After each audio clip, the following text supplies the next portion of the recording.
আসসালামু আলাইকুম। সুন্দর এই বেবি নকশি কাঁথাটি আর্ট করেছি 2 গজ কাপড়ের উপরে। আমি বেসিকটা আগে আর্ট করে নিয়েছি, আপনাদের বোঝার সুবিধার্থে আমি আবারও বলে দিচ্ছি। প্রথমে সাইডে লতা আর্ট করার জন্য 5 ইঞ্চি করে আপনারা দাগ কেটে নেবেন। এরপর ভিতরে থাকা চৌকা বক্সের ভিতর আড়াআড়ি ভাবে 3 কোণার মতো করে আর্ট করে নেবেন।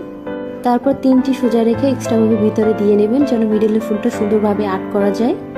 আমি যেভাবে দেখাচ্ছি একইভাবে আপনারা মিডলের ফুলটা আর্ট করে নেবেন। আর্ট করা শেষ হলে 4 কোণারে 4টা পাতা দিয়ে নেবেন। এরপরে বাকিটি কিছু বলার নেই, আমি যেভাবে আর্ট করেছি সেইমভাবে আপনারা আর্ট করলে আপনাদের কাছেও খুব ইজি হবে মুখে বলার থেকে।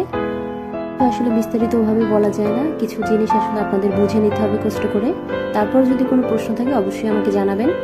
এরপর ভিতরে ফুলের সাথে মিল রেখে কোণ আকৃতির জায়গাটাতে অর্ধেক করে ফুলটা আর্ট করে নেবেন, কিন্তু এখানে ভরাট হবে না, এখানে সেলাই ফোর দিয়ে করতে হবে। এইভাবে আপনারা 4 কর্নার এইভাবে আর্ট করে নেবেন আর উপরে একটা পাতা দিয়ে নেবেন যাতে ডিজাইনটা আরো বেশি গর্জিয়াস হয়। এরপরে আমি মিডলের ফুলের সাথে মিল রেখে 4 কোণারে সেম ভাবে 4টা ফুল আর্ট করেছি।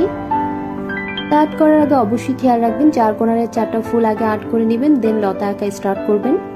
আমি লতাটিও আর্ট করেছি ভিতরের সাথে মিল রেখে। আপনাদের কোথাও বুঝতে সমস্যা হলে অবশ্যই জানাবেন। ভিডিওটি পুরো দেখার অনুরোধ রইল এবং ভালো লাগলে অবশ্যই শেয়ার করে দিবেন।